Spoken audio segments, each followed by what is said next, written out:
And we are recording here. Are we recording? Do we have to? Yep.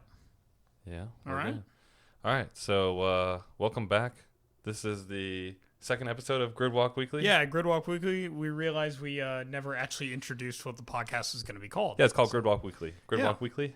Gridwalk Weekly with the Blacktop Dynamics crew. Yeah. I'm Carter. I'm Justin. Thanks for joining us. Another week of motorsports. Another week. Another early week in the season.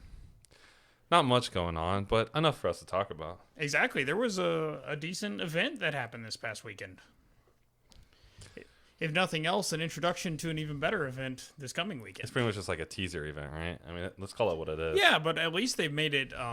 actually count for something? Yeah, exactly, because there's actually championship points that were awarded. Yeah, which was cool. I like that they did that. They kind of incentivized these teams to actually try and do something in this instead of just running practice lap after practice lap after practice lap. And plus, you got championship points and, of course, the pole awarded to you. Of course. So there's a couple added benefits. No, this is an honest question because I don't know. Is it only the pole that was awarded from that? All the rest of it is based on time?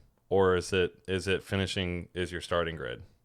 I'm not exactly sure if it was starting. I tried to dig into that a little bit more. It's not very clear. I'm thinking it's how you finished in group, okay. To be honest. Okay. Now, that's just for the starting order. Yeah, of course. Rolex. And over a 24-hour race, there's a lot that happens. Yeah. I just didn't know if it was basically like if you won the Motul 100, the pole, whatever they called it. If you won that, you started in pole. But if you did not win, then the rest of your seating or starting position is based on lap time, like a qualifying time. I'm not sure. I know that it was announced by the Corvette. The Corvette racing team. They posted a tweet that said that they are starting 1-2 for the Rolex 24. Yeah, well. So I'm thinking it's. So it would be based off. Yeah, I think it's based off because they how finished you 1-2. Yeah. Yeah. Okay. Which that kind of sucks for the few cars that did go out during that. Because there weren't many, but there were some that did struggle in certain once classes, again, it's a 24-hour race. Exactly. I mean, starting grid means very little. It's more about how are you looking at hour 13, at hour 19, hour 23, more so than it looks at the first minute of a 24-hour race. Right. But before we get into the Rolex 24 news, let's take a look at the world of motorsport and see what sort of the highlights were for this year, for this week. Well, where's mine? And just to make it clear, this is week starting 125, right? Yeah, today is January 26th. Yes. So. But this will be news as of at least Monday, January the 25th. Right. So, first things first, the Australian Grand Prix has been moved back or rescheduled completely, not just pushed back to November 21st. Yeah, we apologize for the correction here. We found this out a day after we literally the day after. Yeah, we were sitting around and Mark was like, "Oh yeah, it got postponed," and I was like, "What?" I didn't know that. I didn't hear that. Yeah, we had literally prepared the notes on the previous Monday, and on that Thursday we figured it out. So unfortunately, the Australian Grand Prix is pushed back, but. Is it that big of a loss? I mean, we're not losing the Grand Prix. It got pushed back to November 21st. Is it really that surprising? No.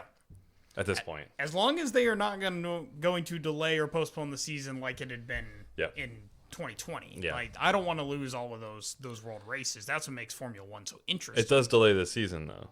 It does, by about a week or so. It delays the start. Yeah. Because now the start of the season is going to be at Bahrain. Right.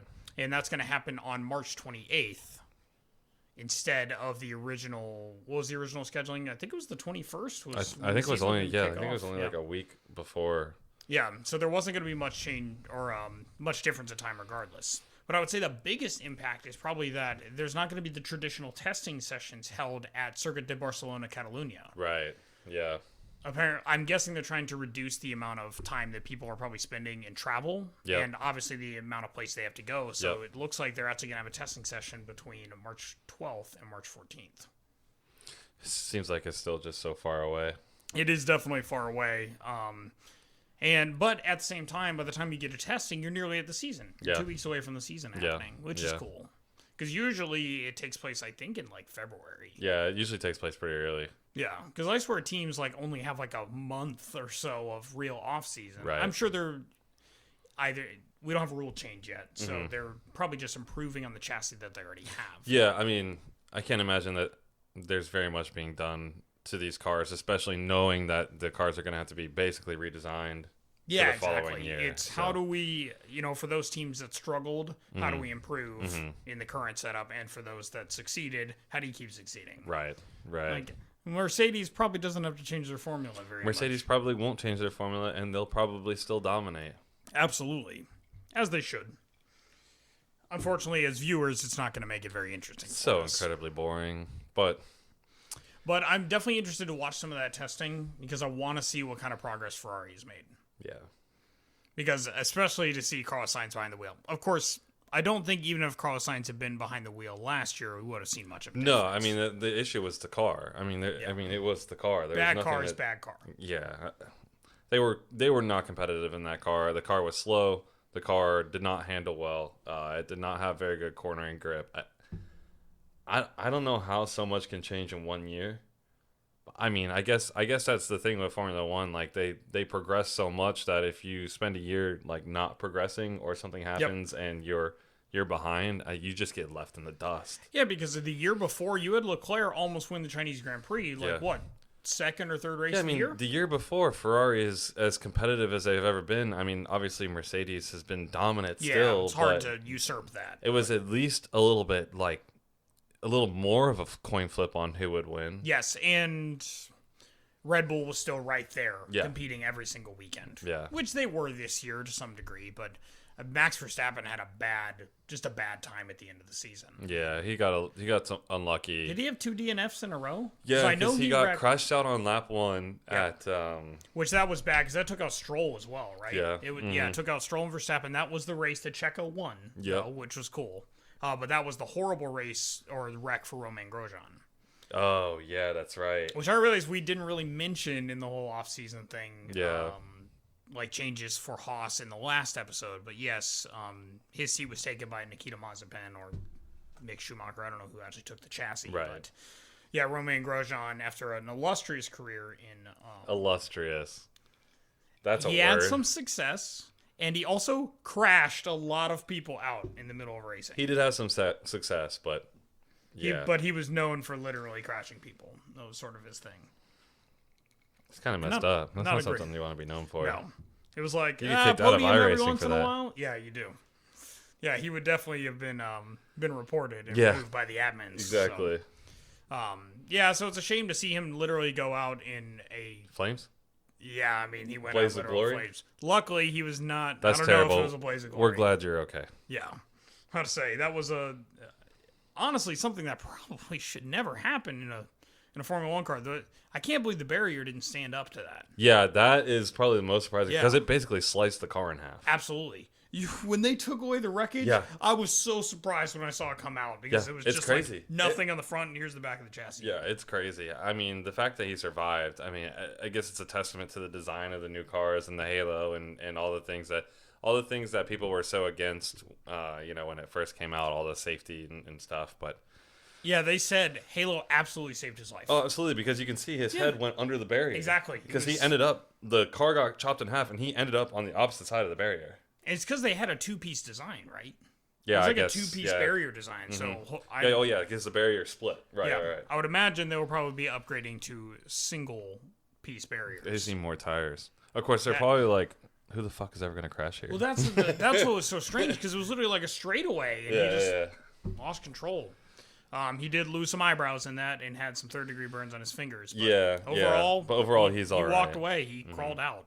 Definitely got to check. I was a little surprised his visor melted. That's what was so sketchy. That's pretty crazy, right? Of all the FIA rated equipment, the visor that's true. I mean, isn't fireproof. You can't make a Nomex visor, I guess, but you'd think you'd have some other flame retardant material. Yeah, some way to combat that. Seriously, it's hard to believe, but thank God he came out all right. Thank God he was able to walk away. So, best of luck to him and his future motorsports endeavors. Did they say anything about what he's doing? I didn't find anything on it. No, I think maybe he's probably taking some time. I mean, I would imagine he's taking some time. I'm sure he'll be in some sort of sports car, though.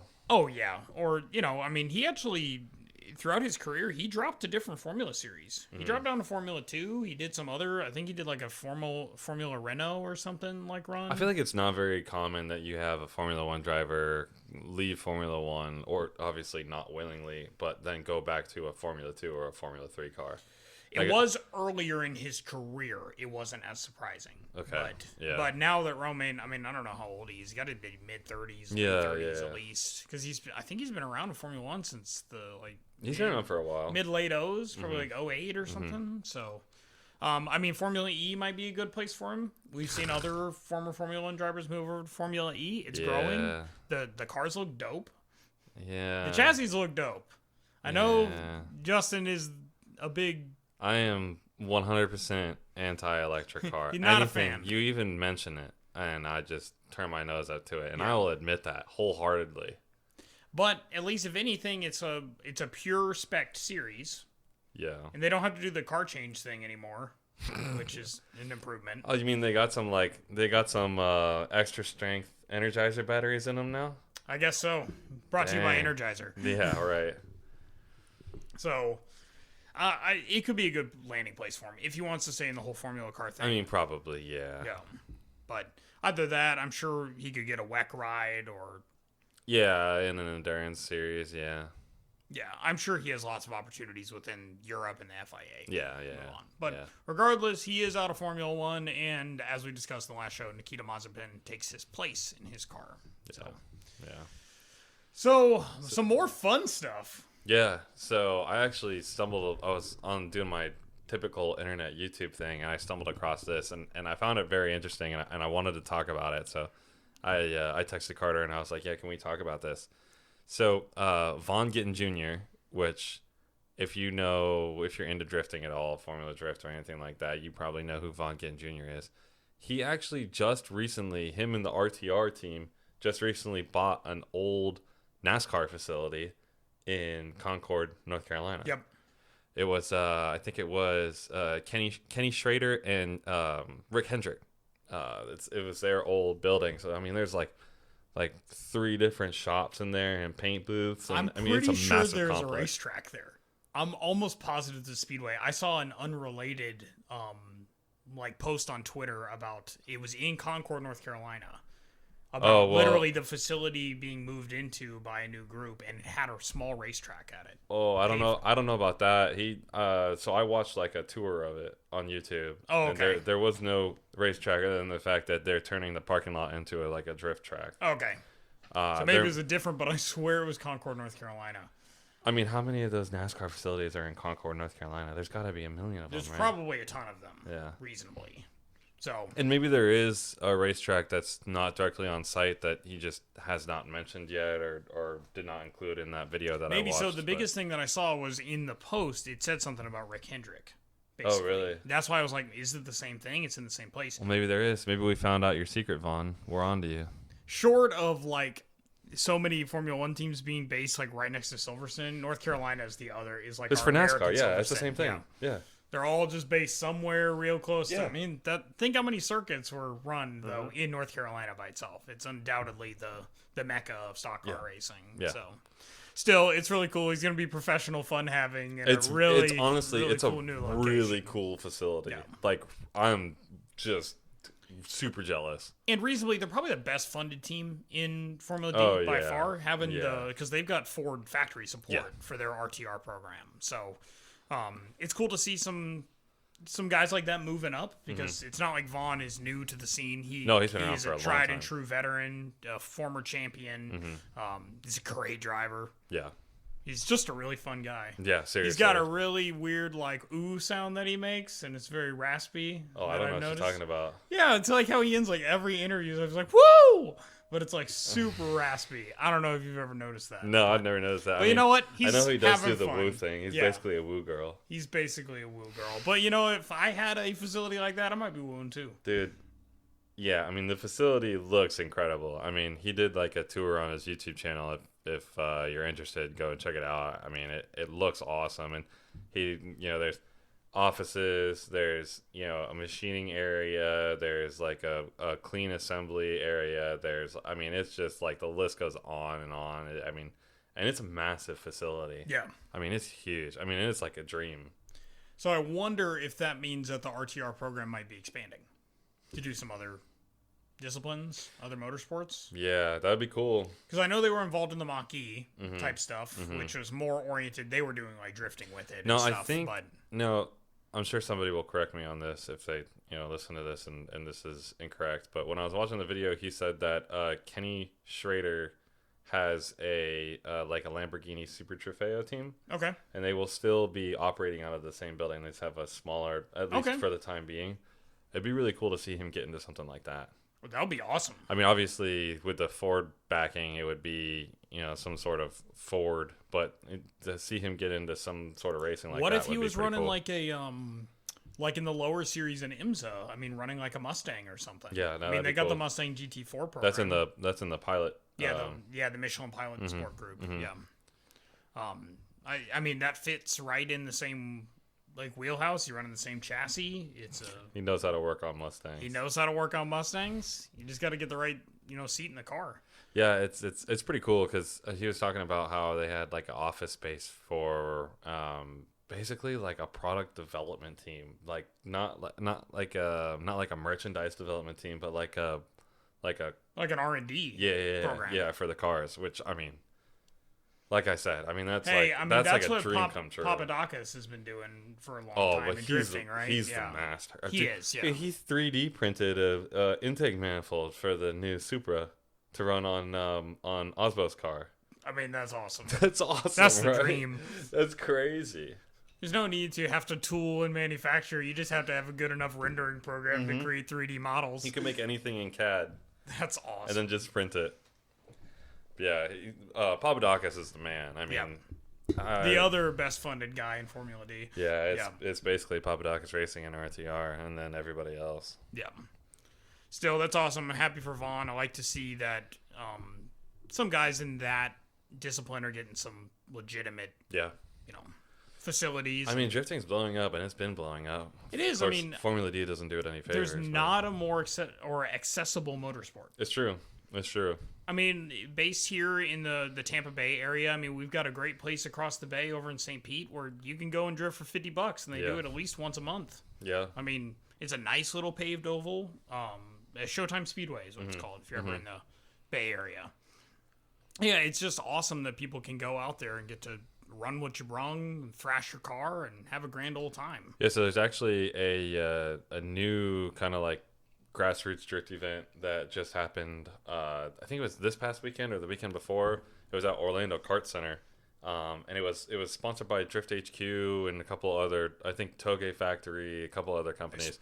But it's pretty cool because it's a kart track, so it's much more technical. Yeah, it's very tight. Yeah, they had two series. They had like a street class, which was basically you had to run a car that had a motor that would have been offered in that chassis, whether it was in the U.S. or overseas. So like at S13, you could run an SR. And it had to be less than 400 horsepower. And then they had like a modified class, which is basically, whatever. Big power car. Yeah, whatever you want. But yeah, I think Adam LZ ended up winning the street class. And then I mean, it's a hometown kind of thing, right?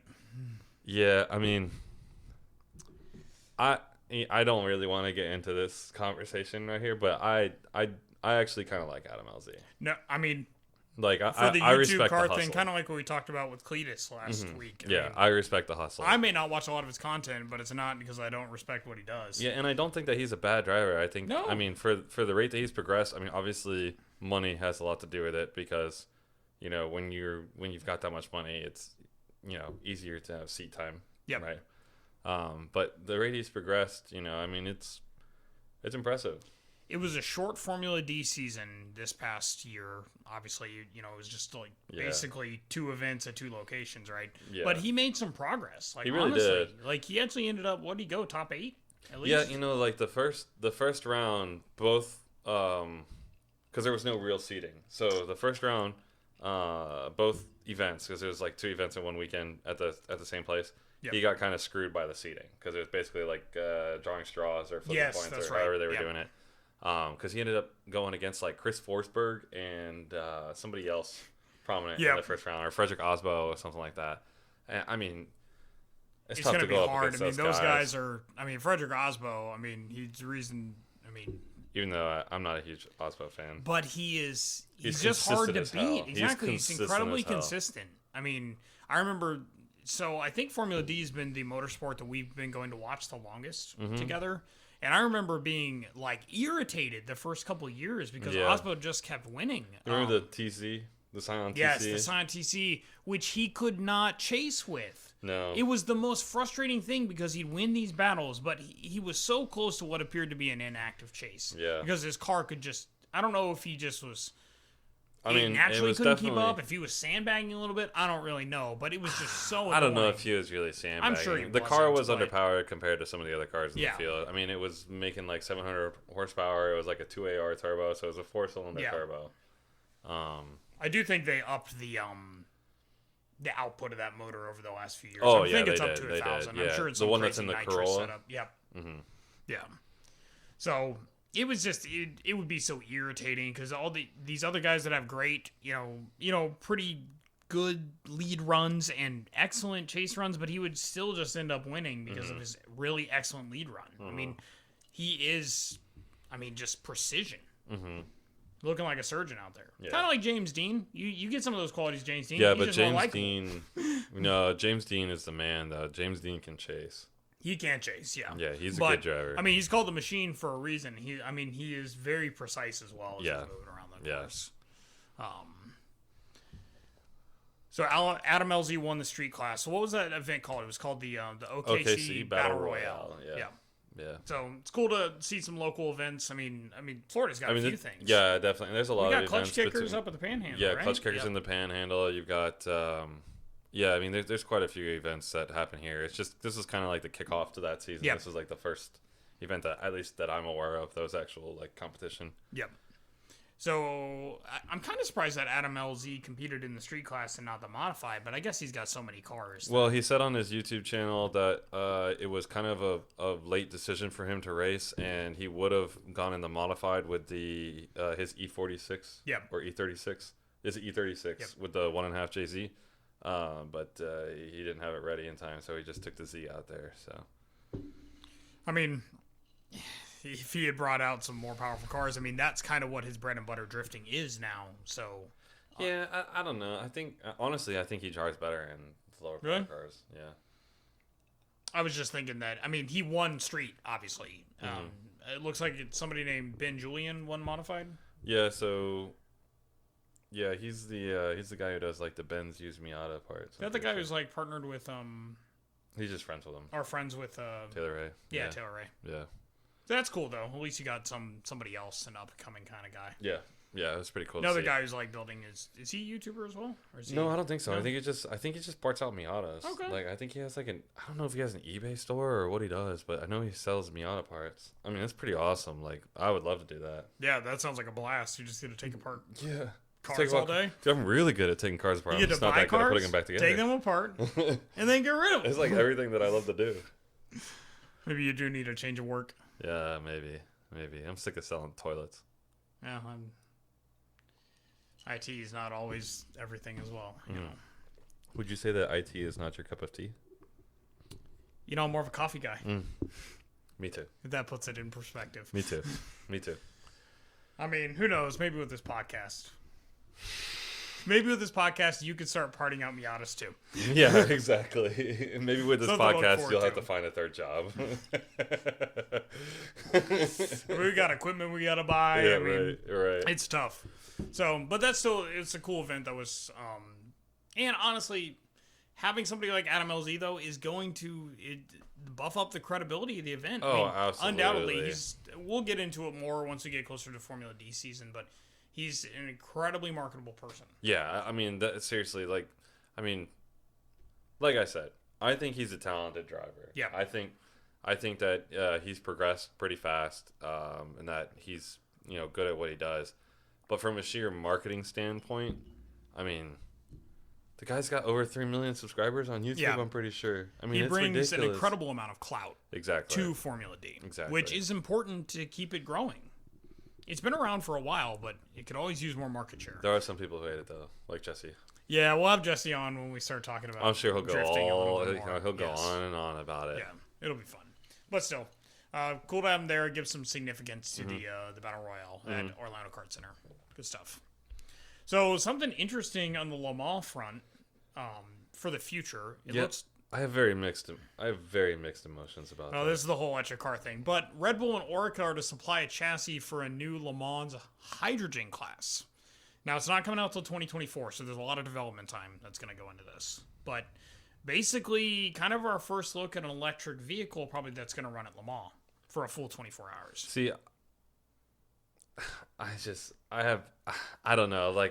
I with a burning passion, hate electric cars. So hydrogen cars are kind of interesting. It's still electric motor driven, of course. So it's not combustion. It's not hybrid. It is electric motors. But how hydrogen is utilized to produce power is, if you ask me, I've always been in the hydrogen car like camp. But it's the same thing as an electric car, except that you don't have to charge it. Exactly. So you actually have a fuel source that can be put into the vehicle and then utilized by the vehicle to create energy. Yeah. Which is an infrastructure that the world can support. Instead of charging stations. I agree. I mean, the hydrogen car is a better option than a straight up battery powered. Plus, you don't have to have all of the environment damaging processes to create and dispose of those batteries. And that's true. You don't have to store the same sort of you're still power. In most instances, you're still burning coal to create the electricity.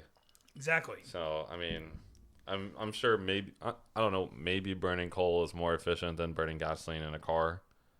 Maybe. I don't know the science. I'm not an environmental scientist or an engineer, but I can see where the benefits of hydrogen would be over just a standard electric car, but I'm just not a fan of electric cars in general. I'm an old school guy, I guess. Yeah, it's just we talked about it in the last when I was re-listening to it, and you're like, I hate it. I hate it. Fight me. Fight me. Fight me. You like your Tesla? Go home. I don't care. But at least the hydrogen car makes more sense to run in an endurance race, because that's the whole problem. This reason I know Tesla can dominate on a drag strip, but have it run for 4 hours at a racetrack, it's probably not going to be able to it'll never happen. It'll overheat, it'll run out of power, whatever it is. And there's probably no way to easily quick charge on the side of a racetrack in the pit lane. So it makes sense. You mean they don't have fast chargers like they do for my iPhone? Like a turbocharger? Yeah, turbocharger. So you got plenty of cars with turbochargers. Just none with a turbocharger. Yeah, so it's about the only way, at least with current battery technology, that we're probably going to see electric cars at Le Mans. Yeah. So it'll be interesting. It's still not going to replace the gasoline or the hybrids, probably the LMP1s. It better not. Yeah, I just don't know, number one, how efficient hydrogen is at creating energy.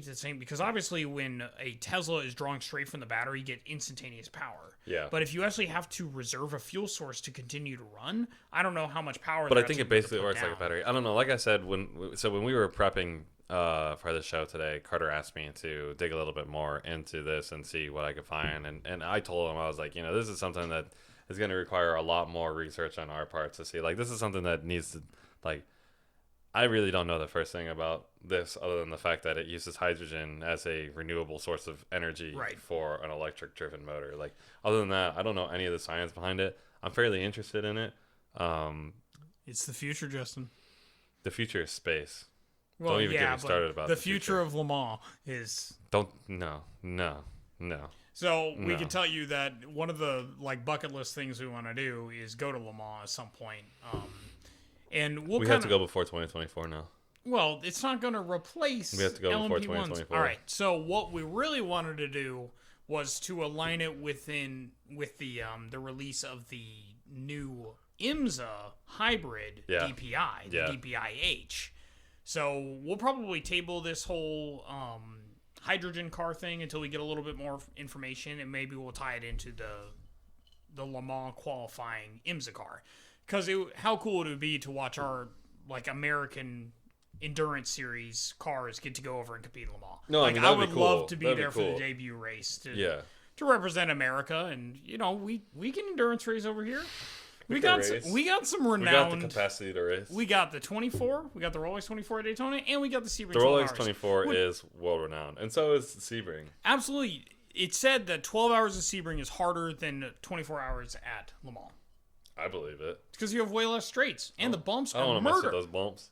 Man, I can't wait for December. We get to experience those bumps, except it's not in any DPI. It's in a 1990 Toyota Celica. Can't wait.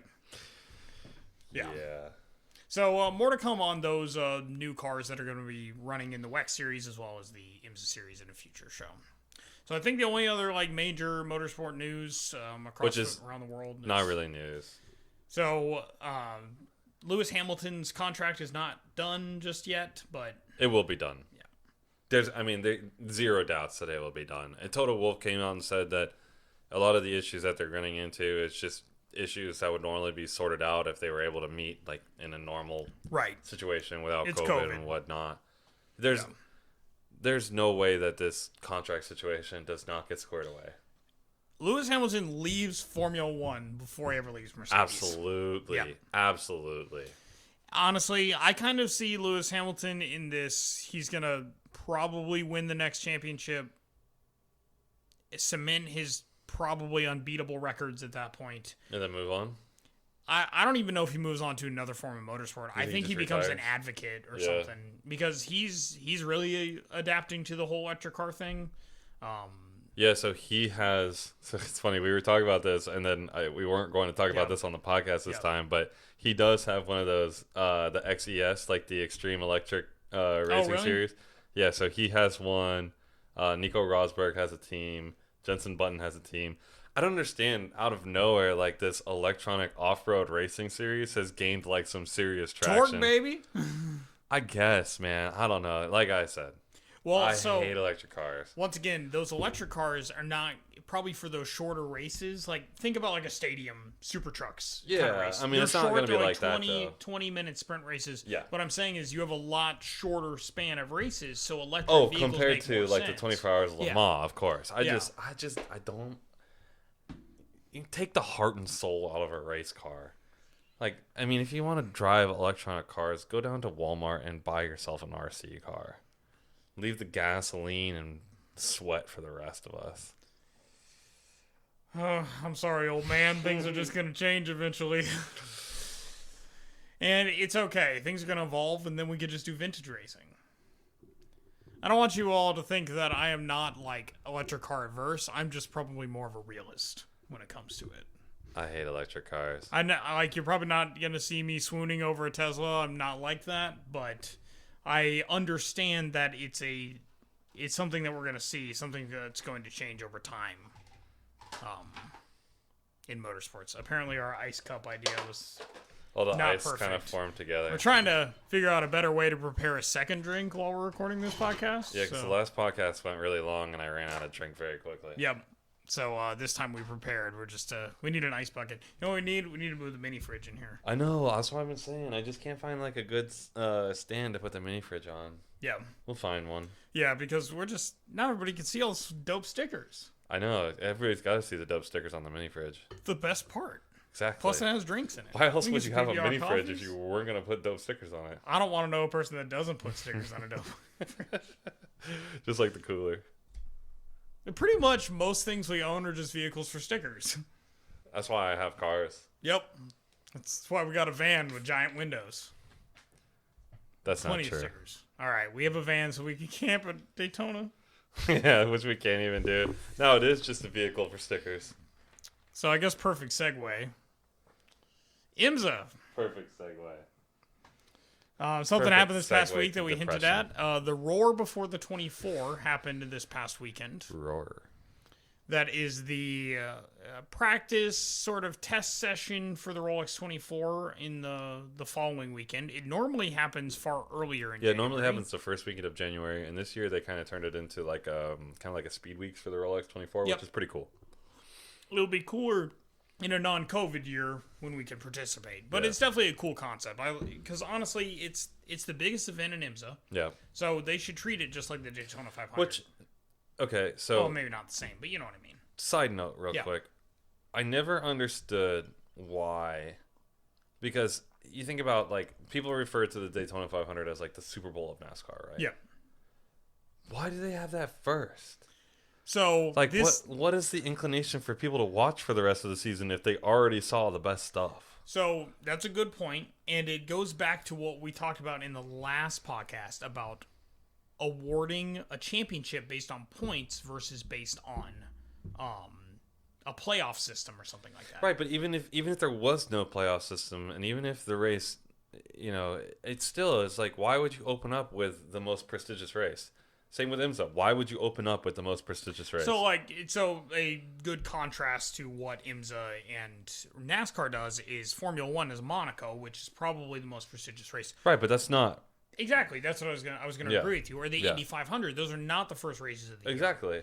So number one, I think the reason it's held this long is because of tradition. Number one, and number two, it's because everybody has a completely clean slate. Yeah. It is the first race of the year. No championship. Nobody has any idea who's going to win the championship. Yeah, that's true. So you start out get first. Pure competition. Exactly. Yeah. So you really get to see who's going to shine. Yeah. Not that Daytona is always a complete inclination or indication of how somebody's going to do in NASCAR particularly.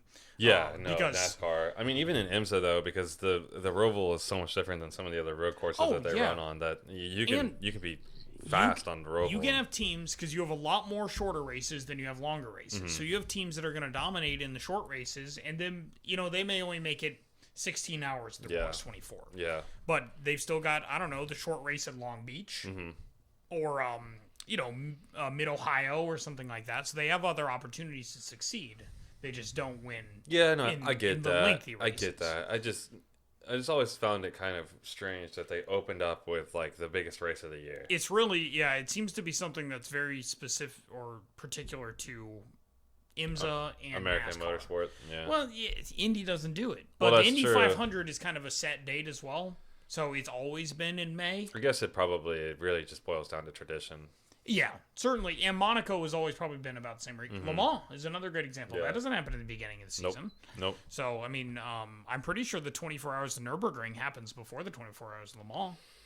Because Le Mans is always June, and I'm pretty sure Nürburgring is always May. Yeah, I don't know. I'd have to check that. I'm not sure. Which that's like over 100 cars on the Nordschleife. I don't understand how people like actually remember every single corner. It's crazy. I mean, I've driven it a bunch of times on There's no way you could ever remember that. The only things that I remember are like the half bank corner and stuff like that. Yeah. The iconic stuff. Yeah, it's just like any track, right? Or the uphill where Mercedes killed people. Yep. Did they kill people? I don't think so. Not that one. They just took flight. No. Yeah, they took flight. Yeah. That happened at Le Mans in the 1950s. That was Le Mans. When they shot an engine into the crowd. Yeah. Bad stuff. And then Mercedes left motorsport for 50 years. Yeah, something like that. Something crazy. Yeah. So, but yeah, the Roar Before the 24 happened this past weekend. It was a fairly exciting event. We actually got to watch a bit of it. We did. We weren't on site for it because since we didn't have our Rolex tickets anymore, we didn't really have Roar tickets. Yeah. It just wasn't worth really going over. Also, the Bucks playoff game. Yeah, I wanted to watch that too. So go Bucks. But because of a new package we got actually with NB Sports, we go into the ship. Yeah. But because of a new package we got with NBC Sports, they called the Track Pass, which is awesome because you can actually watch a bunch of lower series. Which I'm actually about to invest in that because they are showing both MX5 Cup races. Yes. Which is so awesome. Yep. I mean, I cannot even describe how excited I am to watch those races. I mean, you want to talk about like real competitive, like I mean, these people are like, I mean, they're battling for their jobs, right? They're battling for their I mean, this is like real competition. More than likely, you're going to be watching the future kind of racers in sports car racing in the United States. So it is really cool. Now, I hope that they don't just have this deal for this first two races because of the crews already being there at Daytona. I'm hoping they, at least for some of the other big tracks, I'm hoping they keep that partnership together throughout the season. So that we would go be to cool. Sebring next, but I could see because I mean, it would be awesome. I would love for them to actually follow, and obviously it's not televised, but it's streamed, right? Yeah. For them to follow that series, I don't see it happening though. it's just reasonably probably everywhere the MX5 Cup is going to run. Yeah. They're probably not going to always have a crew there. It's just it's a happy coincidence. Exactly. Point. I think it's just the times that it aligns. That's why I'm hoping Sebring's going to have a bunch of coverage. I hope they have an MX5 race. An MX5 race there too. Dude, that would be a dope place for an MX5 race. Because they'll do an LMP3 race or prototype challenge. The prototype challenge race, and they'll do a Michelin Pilot Sport challenge race. So there's definitely some opportunity for some additional racing events to happen. Yeah. Though we did not see a Ferrari challenge race this year, which it wouldn't have been televised, but I'm not really that beat up about it. It was exciting to watch. Cars were sliding off the International Horseshoe. It was exciting. I would gladly trade the Ferrari race for an MX5 Cup race. 2 of them at that. Yeah, just from a competition standpoint. But, the Ferrari World Challenge is a spec series, too. Yeah, I know it is, but it's not the same. Like, these are older gentlemen who have money and just want to drive their cars. It's still a bit of a gentleman racer. This is like though I'm sure they would say this is competition and stuff, but it's just different. I'm sure it is, and take nothing away from it. It's the barrier to entry. Yeah, exactly. And it's you've got younger guys in cheaper cars who are trying to make a name for themselves in the MX5. Versus successful bankers and who really just hedge fund managers and yeah. It's just all pride at that point, which is cool. There's obviously a lot of pride in racing. If I had a bunch of money, I would still be racing too. Yeah, so. Absolutely. But I feel like I would gladly take the 2 MX5 Cup races over the Ferrari Challenge race. Yeah, but I at a normal Rolex would like to have all of them, preferably, because next year, Bill France, we're calling to you. Good Lord, Bill France. Please smile down upon us so we can go to the Give us Ferrari Challenge and MX5. And a Rolex that we can attend. And yeah, that'd be awesome. Attend easily, like in the experience that we've come to know and love. And also... Dude, last year was a beautiful Rolex. No rain. It was. Last year was the best one. Absolutely. And not just because we had the van, just the weather itself was amazing. Yeah, it was just great. We built a van so that we didn't have to get rained on in a tent, and it didn't rain. It only slightly rained when we first got there. We're talking a really light mist. Yeah. It didn't even prevent us from setting rain. up. It's just like heavy humidity. Yeah, exactly. It was very much a Florida January humidity, basically. Yeah. Just thick fog at that point. But yeah, unfortunately, we will not be making any trip over there this week. It's really disappointing, man. We'd be leaving tomorrow. Yep. Yeah, so since we have the van, Justin and I have created a new tradition where we go over on Wednesday night and then sleep in the Bass Pro Shop parking lot in the van. After we eat Miller's Ale House and drink a bunch of beer. Yep. So, we eat a bunch of chicken, drink a bunch of beer, go and park at Bass Pro Shops. We're at bed in a cool 10:30. Yeah, it's fantastic. Best night of sleep you'll ever get in your life. God, it was so good. There are some lights up in the parking lot. We need some curtains. That doesn't bother me at all. I know. I sleep through anything. Justin sleeps with the damn eyes open, so... Sometimes. Well, when he's watching stuff. Depends on how hard I'm trying to stay awake. That's true. If he's really trying to stay awake and watch, then my eyes are going to be... Yeah. And I've like tapped his face, nothing. Not awake. Really? Yeah. Back in high school. Good times. I've got such good concentration. Even when you're sleeping. Just wait till you see him on the track. Yeah, right. So, yeah, the Rolex 24 happening this weekend. We got some friends that are still going over there because they've got a fifth wheel, so they'll still have a good time. But we'll be watching it. We'll be watching... Yeah, we'll be having we'll host a watch party, put a fire in the fire pit, get the projector out. And yeah, we're going to do most of the same things. We'll just do it at my house instead. It will be much quieter. There's always next year. We'll still get to watch it and have plenty of coverage for you next week. Yeah. So, but let's talk about the Roar a little bit more. So the Roar was predominantly a practice session as well as some qualifying. There were 2 different races, though, that occurred over the weekend. Yeah, so you had the Scouts of America 145 and the Motul pole position 100. So a lot to glean from the Motul pole position, but for the Scouts of America race, that was the Prototype Challenge series that ran that. Yeah, so it was the Prototype Challenge series, but it was the LMP2 cars. LMP3 cars. Are you sure? Yeah, because they're the ones that run in the Prototype Challenge series. LMP2 only run in the WeatherTech series. Yeah, so it was the LMP3 cars, and it wasn't even the same drivers that would drive in the Rolex 24 LMP. No, it wasn't. It was predominantly amateurs. Yeah. Yeah, it was It had to be amateur drivers. Yeah, You were either a bronze amateur driver or you were a silver amateur driver that could. If you were a silver amateur driver, you could not drive the whole thing. You had to switch out. Yes. Yeah, because it's in the WeatherTech series that it becomes a Pro-Am true class. Right. When those cars are running. Right. Right. Yeah, I mean, not a whole lot to glean from this. It was rainy. Cars were all over the place. There wasn't really that much good racing. Yeah, I mean, it was an okay race. I think it was definitely nice to see them get some experience, to get to run at the Rolex, or at around Daytona. But in general, not a whole lot you can talk about for the future of the season. No. That race though. So I definitely, I'm sure we watched some guys that we'll eventually see in the WeatherTech series. Yeah, I mean, there were some young people in there. There's I think there was like a 15-year-old girl or 16-year-old girl who was driving or something. That's like that. really cool. Yeah, I can't remember her name. Maybe she was a little bit older than that. She wasn't much older than that. And then there was like a team of brothers that was pretty cool. But Just two brothers? It's just two brothers. It's just two brothers. And then a Mexican armada. With weapons made of tomatoes. So yeah, I mean those are some cool storylines. Women in motorsport is going to be one of the coolest things that we're going to see change. Yeah, there's actually a lot of women up and coming right now. So you got Haley Deegan in the ARCA series. Yeah, she's going to be awesome to watch. I hope we get to see her move up to the Xfinity series and then maybe the Cup series. Yeah, because we haven't had a female driver in the Cup series obviously since Danica Patrick. So. Mm-hmm.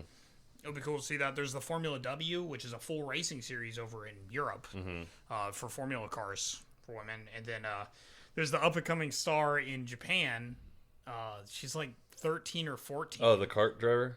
No, she's running Formula cars. I think she's going to be racing in the Japanese Formula series, the development series. Not Super Formula? Yeah, I think it's Super Formula. Because Super GT are the Grand Touring cars. Yeah.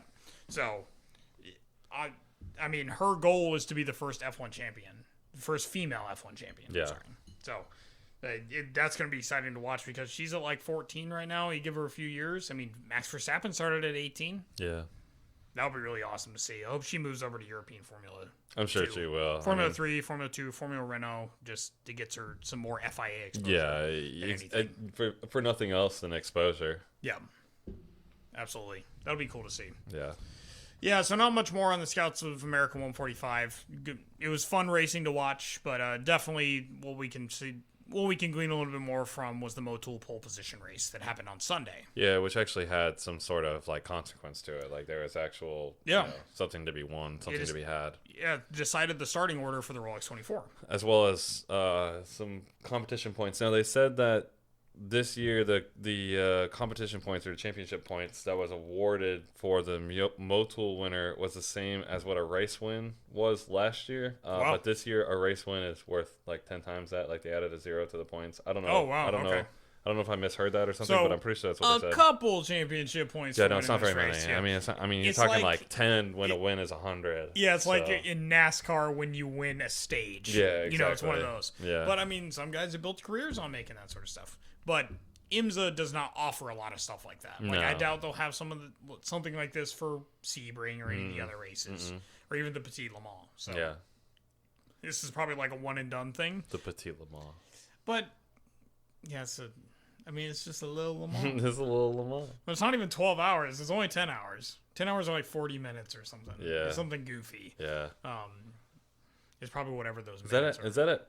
Road America or Road Atlanta? That's Road Atlanta. Okay, that's what I thought. Road America. That's what I thought. I think it's not that long of a race because they do 6 hours of Watkins Glen, right? Yeah, 6 hours. Yeah, I feel like Road America is like a 4-hour race. Still a little bit longer, but not significantly longer. But yeah, it was actually a pretty interesting race for the Motul pole position. Yeah. All classes were running in this, so that was DPI, LMP2, LMP3, GTLM, and GTD all running together. Basically, all the cars you're going to see in the Rolex 24 ran in this. It started out kind of wet. Yeah, it did. But if I recall, IMSA did not require IMSA did not declare it as a wet start, so teams were able to decide whether they were going to start on wets or whether they're going to start on slicks. Right. I think the majority of teams did end up starting on wets, though. I mean, it was clearly wet, so. Oh yeah, I mean there was spray coming off. Yeah. It wasn't just like little puddles or patches. I mean, it had just rained, and it just didn't continue to rain, basically. Yeah. But they started to put some heat in the tires and on the track, and it started to dry up pretty quickly. Yeah. So. Yeah. But it definitely saw some more sliding around for those cars that opted for the dry compound at the beginning, which I think slowed some teams down. But in general, you have like Kevin Magnussen, who really surged to the front at the beginning of that, but ended up finishing last. Yeah, I was actually very encouraged by Kevin Magnussen's drive at the beginning of that race. I mean, if you watched or if you listened to the podcast last week, you know that I'm a pretty big fan of Kevin Magnussen. Yep.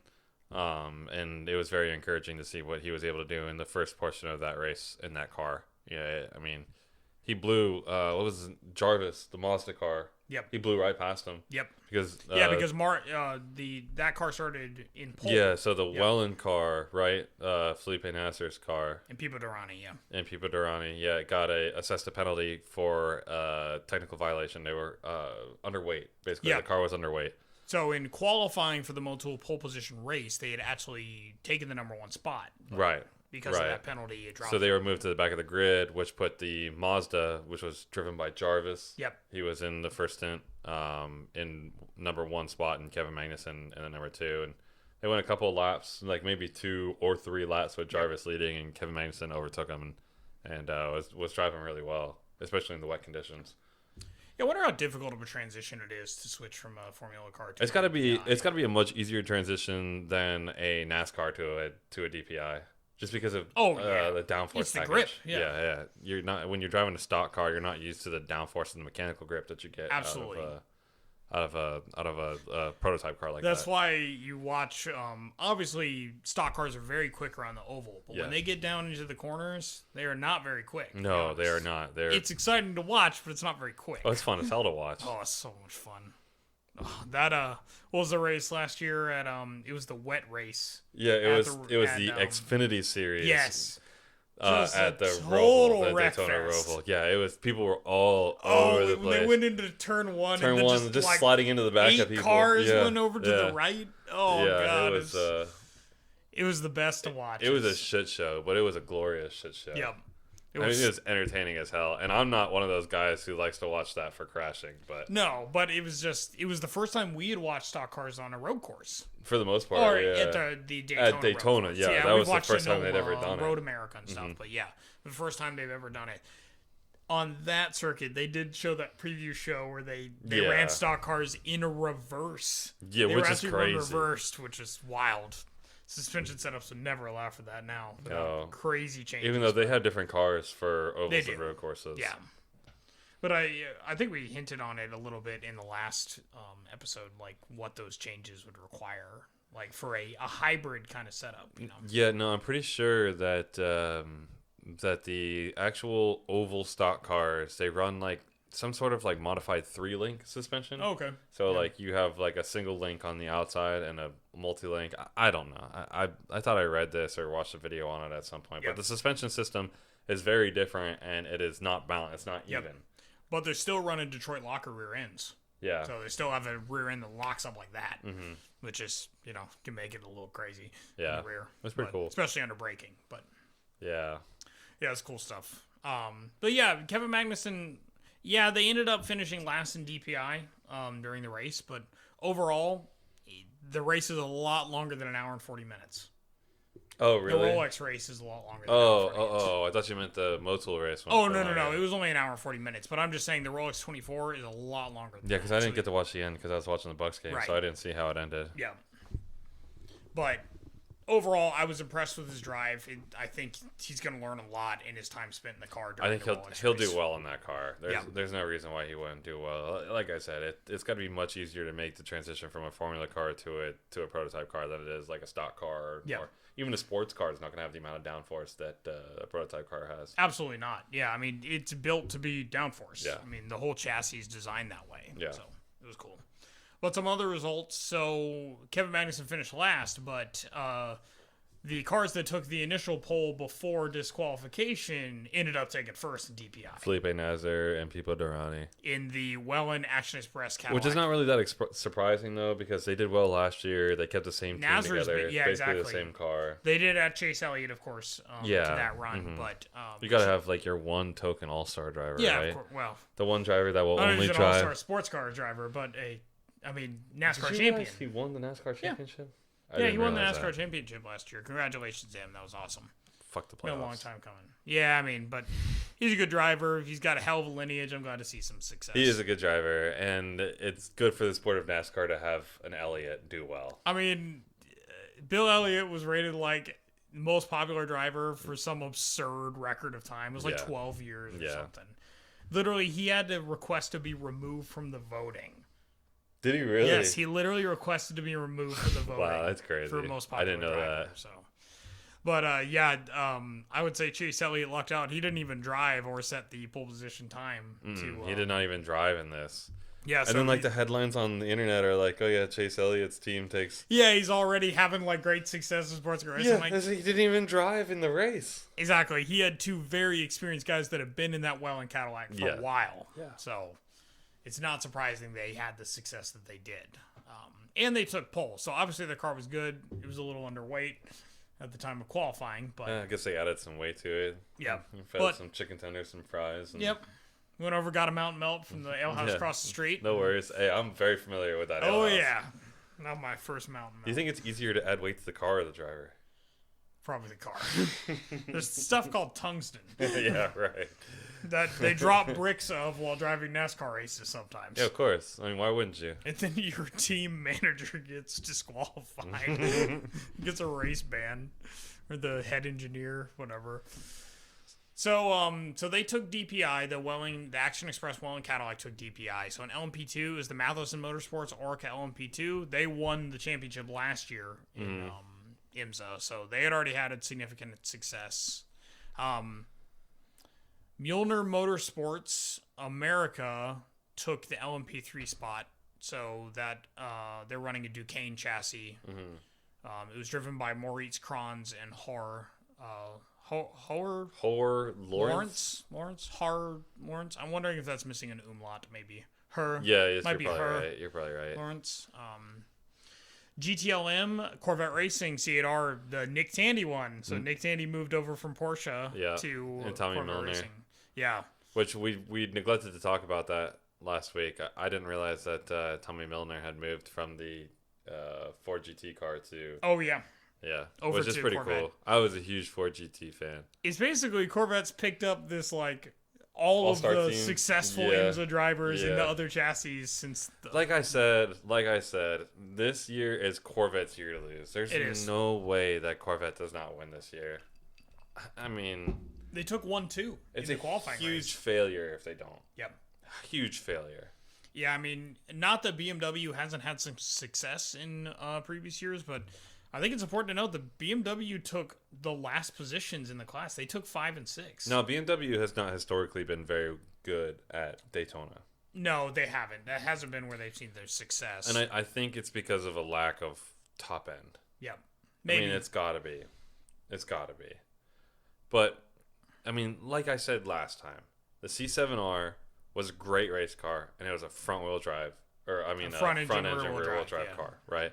So you take that platform, you make it an MR, and then it's pretty much... You got a year under your belt now to iron out the kinks. There's no reason why that shouldn't be the best car out there. Ford GT got out lucky. Getting out early. One left. Yeah. That it's the same thing they did over in WEC with Le Mans. Literally, we want to win Le Mans, and then they left again. Coolest story ever. It is. It's the same. It's basically the same thing that happened in the Ford versus Ferrari era, except less drama. There's less beef. Less drama. Yeah, it was just hey, we're Ford. We're still relevant. We can build a Le Mans winning sports car, and they did. Yeah.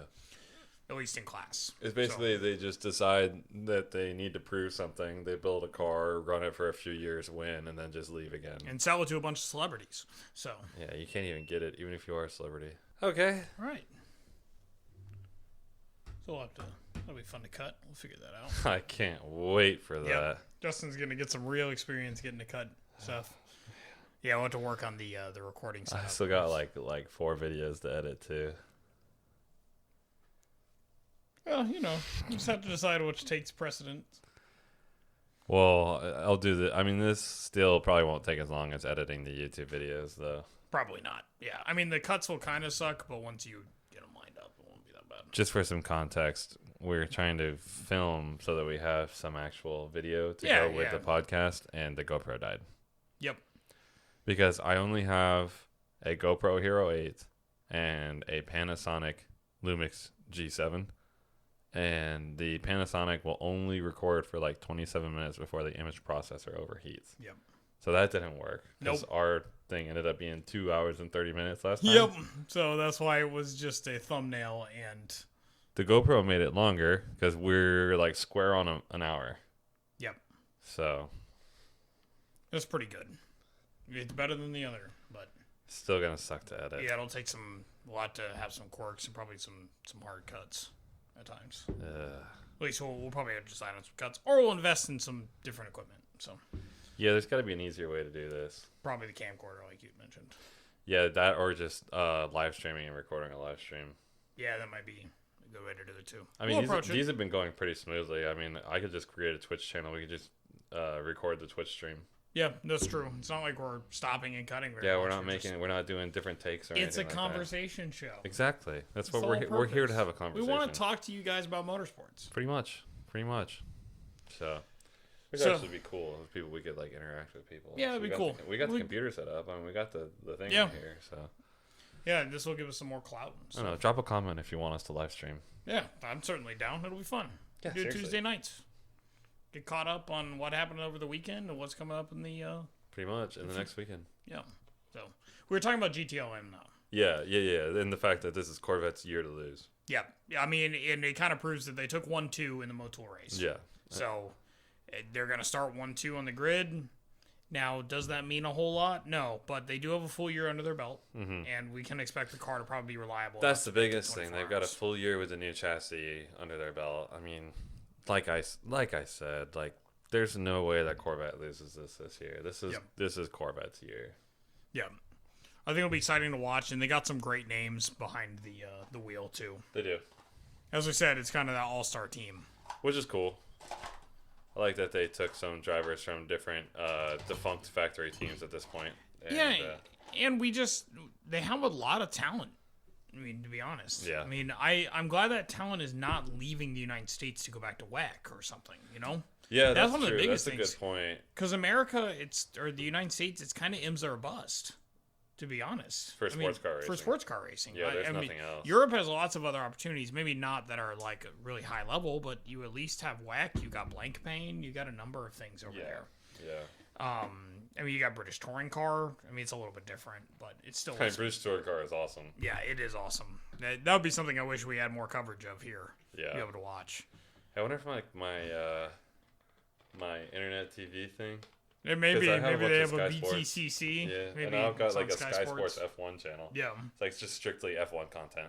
That's awesome. Yeah, it's pretty awesome. That's cool. It's pretty awesome.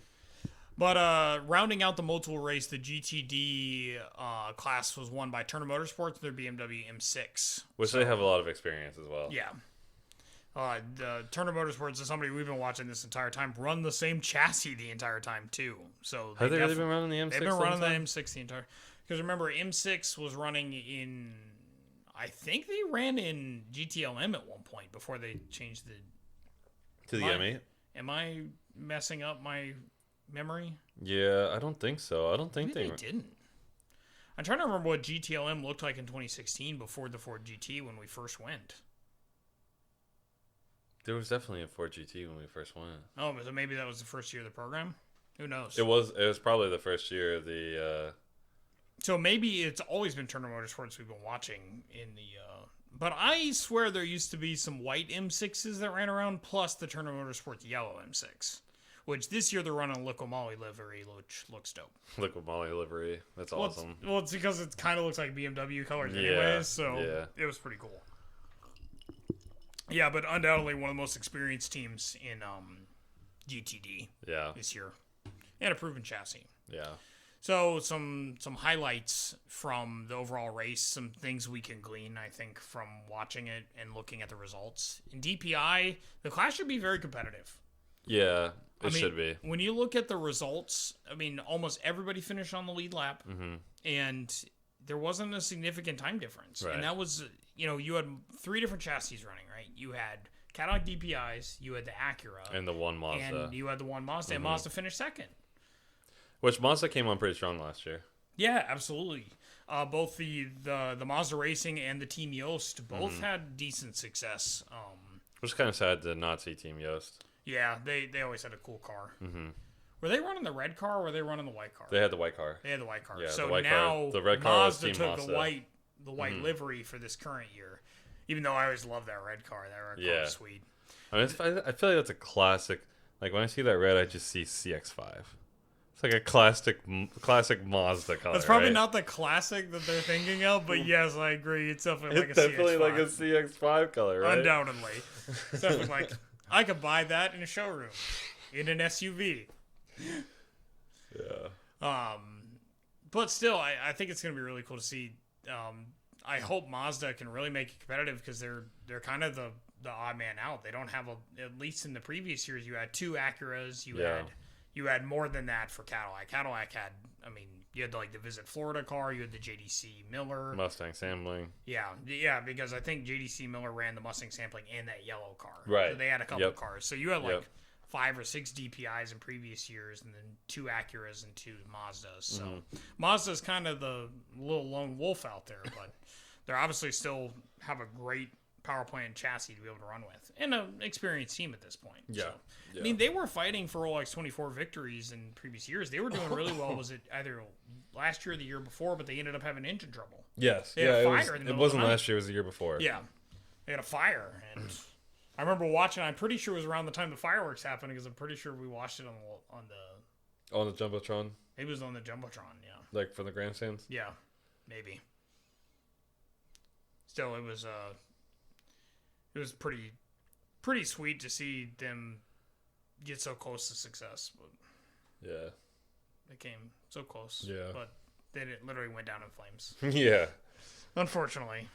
And then I think their other car went out too. So they're definitely a team that's been really trying to hit the precipice. Well, last year they didn't have very many reliability issues. No, and they did well everywhere except for Daytona. I don't think they quite had the pace at Daytona. Yeah, I don't think they did. But Daytona's such a different animal from the rest of the. That's the thing. From the rest of the calendar, so hopefully we can see them do well again. I mean, I definitely think the Cadillacs are tried and true, so I think we'll see them probably leading. I mean, if any car can last 24 hours, it's probably the DPI. Yeah.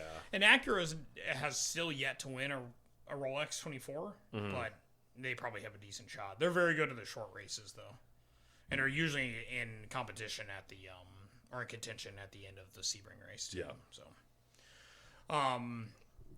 but yeah, a little bit about Chase Elliott. I mean, he kind of lucked out. He really did. It's funny because that was like the headline that I saw was like Chase Elliott starts in pole for the Rolex 24, but he didn't even drive in the Motul race. It was Felipe Nasr and Pipo Derani. Yeah. So, but.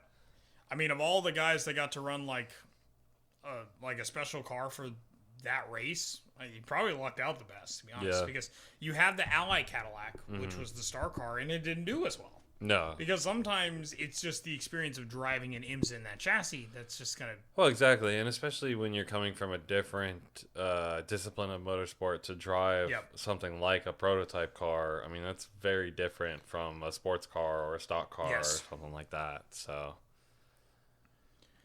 Yeah, so I still think probably over time we'll see some success in the Ally car. Yeah, but I think so too, because the Ally, those guys are there to stay. Except for Jimmy Johnson. I don't know if he's going to run a full year.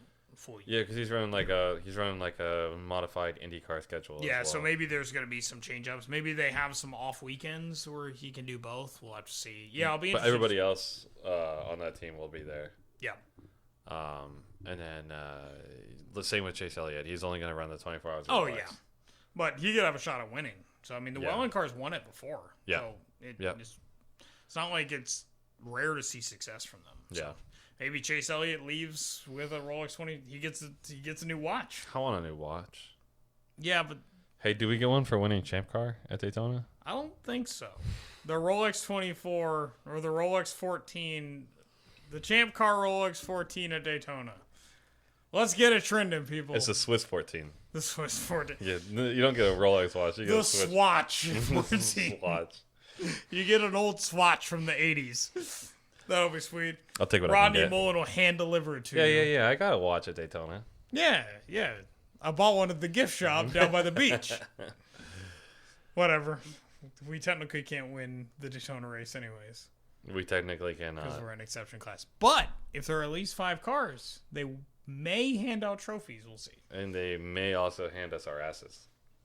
I'm going to guess the latter will probably happen. But it'll be fun. Can't wait.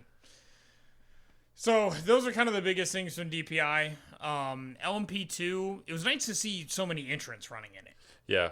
I mean, you had 10 cars running in the Roar. I mean, the fact that you have larger classes for LMP2 and LMP3 this year really kind of makes up for the fact that you got a pretty weak GTLM class. I mean, Let's be honest. You got, 6 cars? Which is weak. It is weak. And then we'll talk about that in a minute. Even the DPI class... 7. I mean, it's 7 decent. in your top championship winning class. Yeah, basically the car that's going to win overall. So I mean, it adds a lot of depth to the field having so many entrants in LMP2 and LMP3, which is cool.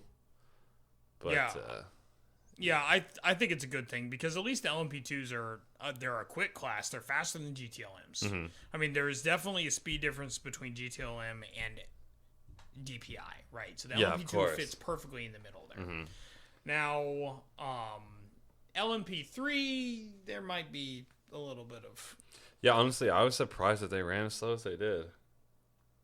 Yeah, because they were even passed by a few GTD cars. Which really... Before we move on to LMP3, an interesting nugget from LMP2 is that Matheson Motorsports, the car that ended up winning the Motul race, they spun on the pace lap. And they still ended up winning the race. Oh, really? At least winning their class of the race, right? Yeah. So that was pretty cool to see. They're definitely they won last year in LMP2. Yeah. It might be a repeat performance. But regardless, you see a lot more cars running around. So. Yeah, but back to LMP3. Yeah, like I said, I was surprised at how slow they were.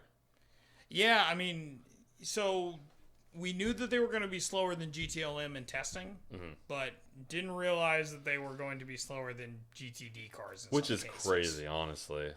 Like it's not like that VK can't produce power. Yeah, and I mean you're driving like an aero car, right? Like you're driving a prototype chassis. Yeah, exactly. So you're driving a car that's set up to have a lot of grip. There's no reason why it should be slow. Yep. I don't know. That was honestly very surprising to me. I'm sure there's some other driver assists and stuff that are missing, and you may just have the quality of driver may be just a little bit lower being a Pro-Am class. I don't know. I mean, but GTD is a Pro-Am class. True, but it's sports car class, so it is a little bit different. Yeah. We expect GTD to be slower, except for the 4 GTD cars that were faster than the LMP3s. Right. Though I made the comment about like lower level drivers, but since it's a Pro-Am class, you actually have some decent names driving an LMP3. Yeah, you do. You do. Well, you got like Spencer Piggott, right? Yep, Joe Barbosa and Matt McMurray. Yeah. So you've got some experienced IMSA drivers running in this new class. So it gives a little bit extra credence to it. Right. And it's not like, honestly, we made the comment about the Boy Scout race that happened, the Scouts of America race that happened. It was kind of amateur hour, but the cars didn't really have near the same problems in the WeatherTech race. So. Yeah, no, I think it was just the amateur driver aspect, and the fact that it was really wet at that point in time. Yeah, really wet. So I think there's hope to make it interesting. Yeah, it's a class that was added to buff numbers, but that doesn't mean it's not racing. No, absolutely. Yeah, the more the merrier, right? I want more cars running. Exactly. We want to run in a series that could have like 80 cars running. Potentially 80 cars on grid. Shout out to Champ Car for just making it fun. Except they won't let us run in class. Well, that's not as fun, but in due time, my friend. There are more race cars to build. More race cars to be bought and built. Yeah. One little nugget from LMP3 that was kind of cool is that Riley Motorsports, not that it's cool for them, they actually wrecked their car during practice, and they were actually running a backup car during the Motul race. So, I'm guessing they'll probably be running a backup car for Rolex as well. Wait. Was that the LMP3 car? I thought that was the GTD car that was running the 911. Oh, did they wreck a 911? Yeah. It was a GTD. It was a GTD team, Riley Motorsports, that wrecked their car in practice, and then I want to say it was like Black Swan Racing or something like that. Something like that. Yeah, I remember their name. They lent a car to another team last year, and that team did not enter this year, so they got their car back and ended up having to use it. Which, luckily for them, they were very familiar with the car because it was their car to begin with. But it was pretty interesting that they wrecked their car in practice, put together a backup car really quickly, got on grid, and was actually very successful. That's awesome. Yeah, it was pretty cool. That's a professional racing team right there. Yeah, it's pretty cool to see. But I'm pretty sure that was a GT Daytona class because it was a Porsche 911. Oh, then yeah, that was obviously GT Daytona. Yeah. I mean, there is technically one in GTLM. There is one. WeatherTech. Yeah, WeatherTech Porsche actually took third place. Yeah. They beat a Works team during that race. Now, it's only an hour and 40 minutes. But it's not like BMW was inexperienced at this point. They've been running the chassis it's also I mean, WeatherTech's a huge sponsor. I mean, it is. WeatherTech's got some money in this. They do. I'm not surprised that they have were the whole able series. to. Yeah. I'm not surprised that they were able to do well. I expect WeatherTech Porsche to do well. The problem is there's only one of them, right? Yep. So if you have issues with the car, there's no, like Corvette, you got 1 and 2, right? So you make got up two opportunities for success. Exactly. So with the Porsche, if something goes wrong with the car, then you're pretty much SOL. Yeah, I mean that's just the. I mean they only run one car in the GTD series too, when they were running that 488, right? Yeah. So same kind of risk, but I just think it's nice that they gave us at least one additional number in the GTLM class. They were probably like, man, we have to do this. Yeah. You think they contacted Porsche and was like, you guys are retiring your team, let us buy a car so we can run it? Yeah, absolutely. That's kind of cool. Yeah, I mean, if you got the money, I'm sure Porsche will always sell. I wish I had the money. We're probably not at the point where we can run a GTLM program. Please download our podcast. Or a GTD podcast. If you guys would like to see us run in a GTLM or GTD car. Yeah, also, if you've made it this far, we're about an hour and 17 minutes into the podcast. Like, comment, subscribe. Yeah. Definitely check us out on YouTube, Blacktop Dynamics, and wherever most podcasts are going to be held. As of probably tonight, we will be posted on pretty much every single podcast source. So wherever you get your podcast from, whether it's Spotify, Apple, Stitcher, iHeartRadio, what have you, we will be there. So yeah, subscribe to us. Keep listening week after week for more interesting and dope motorsports content. Yeah, so we'll be doing this every Tuesday. Yep, that's the plan at least. So, hopefully we'll get some stuff in the in between before some of the other series start really ramping up, because IMSA gets started early. We'll get some NASCAR stuff leading into Speed Weeks coming here soon, because the Daytona 500 is on February 14th. Yeah, it's Valentine's Day, right? Yeah. So. Yeah, I think we should have plenty to talk about here. I think we kind of started at the perfect time. Yeah, honestly. I mean, it's been the dream, really. Yep. So, a little bit more about GTLM. So, I thought it was actually a pretty poor showing from the BMW Works team. They took 5th and 6th in class. They took the 2 last spots. I mean, that's worse than the Rizzo Ferrari 488 taking 4th at least. And they're not even set to run a full slate of WeatherTech races. This is not surprising to me. I've never been a big fan of the BMWs. I don't think the M8 is a great chassis for this. I think it's too big. You've seen all the M8 memes. I mean, those are the best. the M8 Le Mans memes the fucking Godzilla coming around to eat up all the Porsches. I mean, yeah, I this is not a surprise to me. BMW is successful in some of the shorter races, but not around Daytona. I don't think they have the top end speed. I just don't think that they're set up to be successful at Daytona. Yeah, it's probably just not their circuit at this point. But the chassis is still kind of young. But they've had some success. I would have thought they would have figured it out. I'm not really sure what the see, but they have success in like the middle races. They have success in the races that nobody really cares about, right? They have success in like the 4-hour races, like the 6 hour. Like then I'm pretty sure they did well at the Glen, right? Last year. Yeah, I think they did. Maybe they did. Yeah, I would have to check. I don't know. I don't remember, but they have success at races like that. But yeah, when it comes to like Daytona and Sebring, it's just surprising because. So, yeah, they had success at shorter races, right? This was an hour and 40-minute race. Why would they set up better? But I think it's, I don't think, in this case, I don't think it is the duration of the race as much as it is the style of track. That's true. I mean, it's a roval, yeah, but the majority of the race is an oval, right? So if you don't have the top end, if you don't have the actual pace, it's really, other than last year where they ran on the Charlotte Roval for a short race, they pretty much exclusively run road courses. So this is the only kind of oval-based circuit they'll run all year.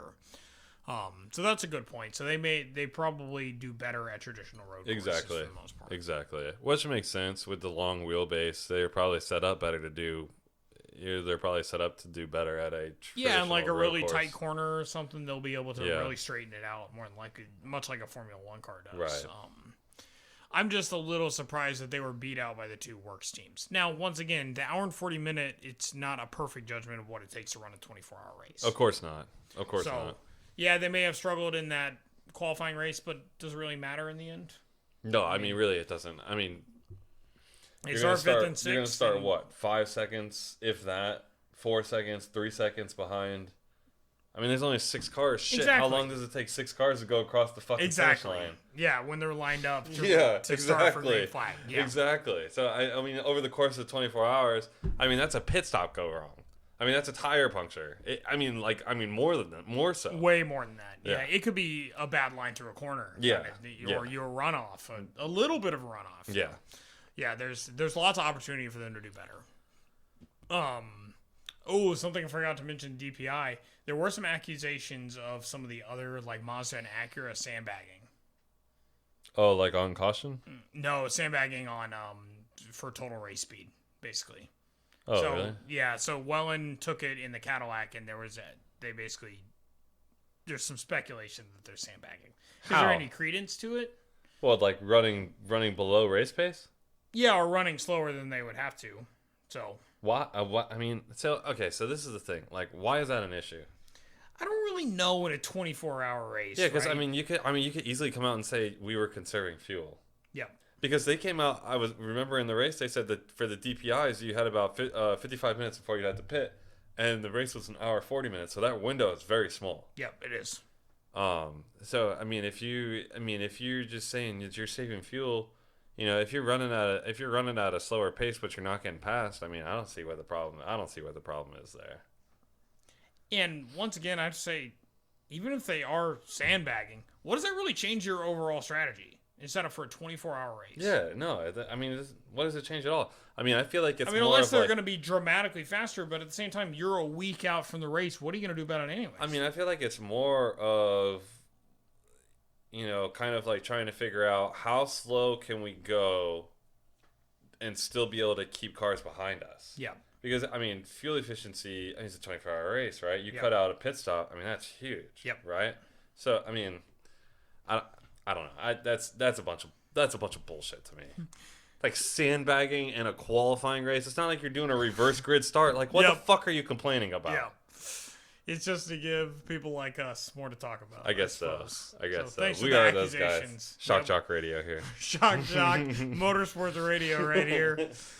Now, that is an untapped market. Yeah, seriously. So, yeah, I agree. It's just no point in actually doing it. And even if you are, it doesn't make enough of a It has no impact. Yeah. Like, what's the point? What are you whining about? What did that really cost you? The guy's driving slow in front of you. Fucking drive around him. Yep. Exactly. That's. I get it on like restarts, right? Because sandbagging on restarts, it's a big deal. Yes. Because you slow down before you're. Yeah. But that's an individual moment of sandbagging. But to complain about somebody's race pace that's in front of you, that doesn't make any sense. Yeah, it doesn't.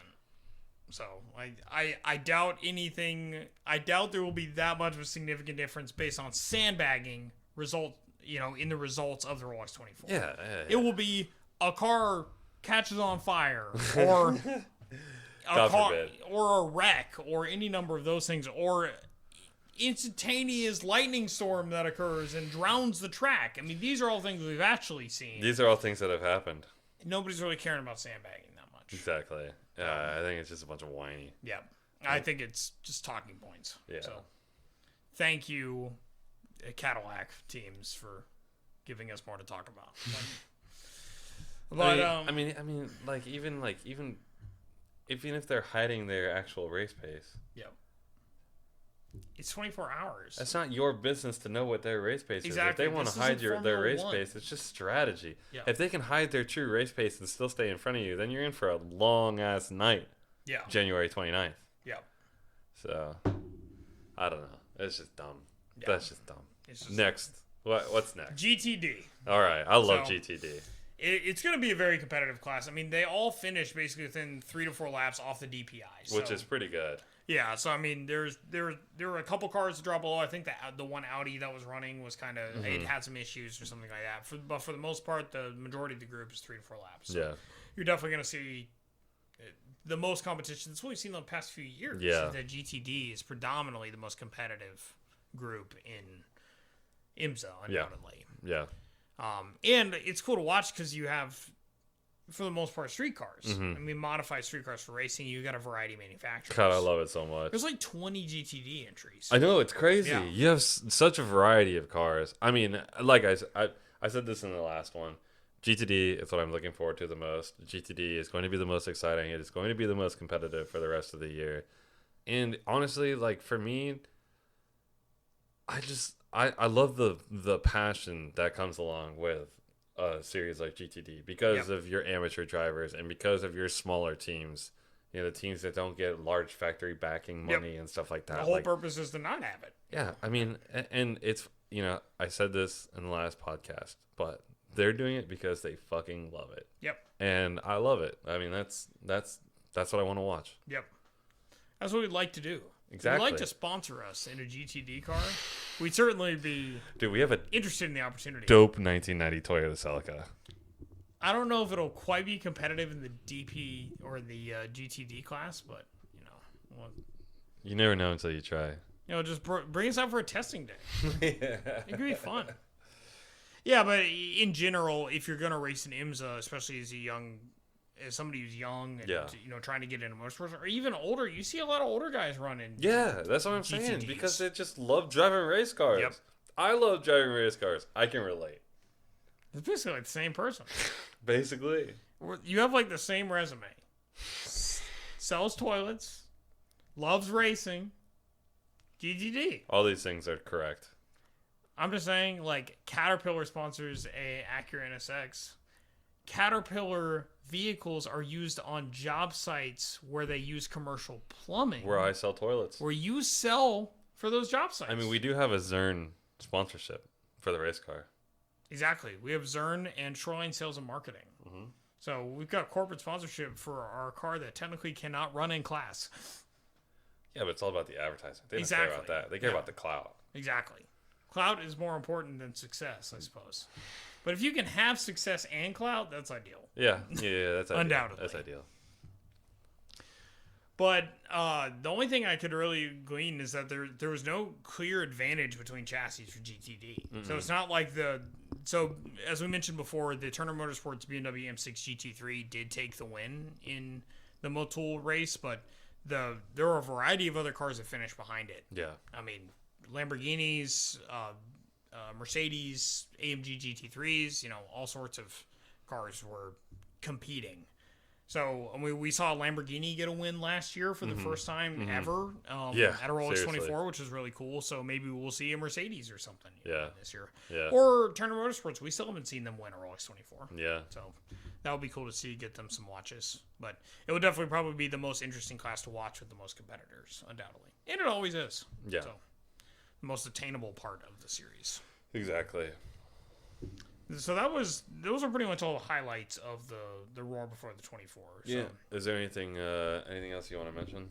Yeah, we had a couple notes on Rolex coming up. So Looking at the weather, it's going to be beautiful. Yep. Something we're super jealous of because it almost always rains to some degrees. Always rains. It always rains, and it's usually miserably cold. Yep. Or there's been some years it's like slightly warm too. I mean, yeah. And it can mix between Thursday to Saturday. You can have a dramatic change in temperature. Yeah. It really varies. Most of the time it's usually cold and wet. But this year they're lucking out. If anything, they get a nice, beautiful weekend. Yeah. But we get one here in Tampa as well. So we'll take it. Don't try and make me feel better. You just got to grasp the straws here, Justin. Got to find some positivity. But it should be a cool weekend as well because they're running the 2 MX5 races, which I'm very excited about. Which will at least one of them is being streamed on. Both of them are. Oh, they both are. Yep. Okay, so both are being streamed on the Track NBC Pass, Track NBC Pass. Sports Gold. So we'll definitely check those out. They're having the traditional 4-hour race for the Michelin Pilot Sport group. So that's the BMW Endurance Challenge that'll run between about noon on Friday and I think it's like 12:45 to 4:45 or something like that. So always an interesting race. It's always fun to watch. Yeah, it is. I like the cars that run in that. You got like the it's all the GT4 type stuff. The Audi, S3s and the you get the whole front wheel drive class and then the sport class or street class, and then the GT class as well. So and then you have like the Mustangs and McLarens and stuff like that. But you got the Audi S3, the Veloster N's, the Honda Civic. Yep. So that's pretty cool. Yeah, it's definitely cool. Man, those Velosters sound crazy. They really do. They have the coolest turbo noises that are coming out. You know what? Respect to Hyundai. Yeah, I mean, they're at least trying. They really are. There's a point in time when I would have never. I mean, I probably still wouldn't buy a Hyundai, but I would at least consider it. Yeah. And it's 100% because of their involvement in motorsport. Yeah, absolutely. 100%. And the Veloster N is a really cool car. It is. I mean, it's powerful for its class. It's now got racing pedigree. Yeah. It looks pretty good. I wish they would get rid of that stupid 3-door design thing, but they did keep that, didn't they? Yeah, they did, even for the new body style. But it is what it is. But respect to what they're doing in general. I mean, the Genesis stuff was important. I mean, a Hyundai Kia. I mean, you got the Kia Stinger. That's a good car. Yeah. It's rear-wheel drive. It's turbocharged. It's cool. It's not a manual. It's not a manual, but I guess neither is a Supra. Neither is a Supra. So. But yeah, I like the endurance challenge races. We watched the one back at Sebring. We were there for it on the Friday, and that was fun to watch. Yeah, they're another kind of like lower end version of IMSA, but sort of like a pro am kind of thing as well. But it's more AMs. So, you get guys that I mean, there have been people that have run in the Champ Car ranks to get their first initial seat time and have made it up to that series running an IMSA. So I mean, there's people who have made it up all the way to actual IMSA. Yeah. So there's lots of ways to get into motorsport. Yep. Sometimes it just takes some time and some investment, but motorsport can be accessible. Yeah. In its own way. Motorsport can be accessible at many levels. If you have friends. If you have friends. I mean, there's no way we could do it without friends. But no way. We wouldn't be able to afford the race car if it wasn't. You gotta have friends. Yeah. So, yeah, the BMW Endurance Challenge race should be interesting. We'll have that streaming on ABC Sports Gold Track Pass as well. So we'll definitely get some takeaways from that. And then, of course, the big show happens. Yep. Rolex 24 kicks off at 3:40 p.m. That's super late. Yeah, that's really late. I feel like it's gotten later like every single year. Has it? I don't know. I feel like maybe it ended at maybe it was 2:10 our first year. It ended at 2:10. I vaguely remember. So we stayed till I think it's normally at 2:00. Yeah, I think it's normally right around the 2:00. So this 3:40 mark is weird. I don't know if that's a broadcasting thing or maybe. But what else is NBC Sports got right now? Hockey? Literally nothing. I mean, I guess hockey's back. It's probably some Saturday hockey. Is there Saturday day hockey? I don't know. I don't know either. I'm a bad hockey fan. Apparently. Go Bucks. Playoff hockey. Go Bolts. Yeah. Go Bolts. But regardless, it's 24 hours regardless, right? So at some point you'll still see. And I think both days are sunny. They don't have any rain until Monday. At least not forecasted right now. So. Yeah, so things could change. But my guess is it's looking like a very nice Rolex. It should make for some great dry racing. Yeah. I'm excited to watch. We're hosting we mentioned it a couple times, we're hosting a watch party over at my house. So we've got Track Pass. We'll watch all 24 hours. We'll have it on a projector in the backyard. We'll have a fire going. We'll be grilling. We'll be drinking beer. It will be as close to the experience as we can get, but we'll actually be able to talk to each other. Yeah, that'll be the biggest difference. Pretty much, yeah. And we won't have to walk nearly as much, but sometimes you need that exercise. It's a lot of walking. It's so much Not as much walking as your poor dad last year. I felt bad for my dad. No. He didn't know what he was bargaining for, but he didn't. But he wants to come back. I mean, it's fun. He just needs to sit more. Yeah, he needs to sit more. We need a larger variety of people, probably. I mean, that's always the goal, is to get more people to go. Yeah, pretty much. Yeah, we'll miss seeing our friends up in Jacksonville this year. Yeah, did they confirm that they're not going? When I was talking to you said Jesse, Bradley didn't renew. Bradley didn't even renew his tickets. Yeah, Jesse, he is buying a ticket just so he can upgrade it for the following year. He's not even actually going to go. He's not going to go. Yeah, because since Jesse didn't renew his tickets, he lost his camping. So that will be something that, regardless of whether I can go, I will always renew my tickets. Oh, absolutely. Because they're too hard to get. We really lucked out the year. We did get lucky. I mean, we were able to upgrade like the first year. Yep. So, and we've maintained it ever since. Yeah. But we'll miss seeing them, and we'll miss seeing Wilson and them. But, hoping they have a great time and get to enjoy the race. Hopefully they can stay safe and enjoy their time in their fifth wheel. So, we'll stay safe and hang out at my house and drink beer. Get drunk and watch Rolex. Sounds great. It doesn't sound that bad. I mean, if you're not going to be there. We're still making French press coffee on Saturday morning. All right, that's outside. Fine. That's fine. We'll try to do as much as we can. I can do that. It should be like kind of chilly, right? Yeah, it'll be remotely kind of chilly.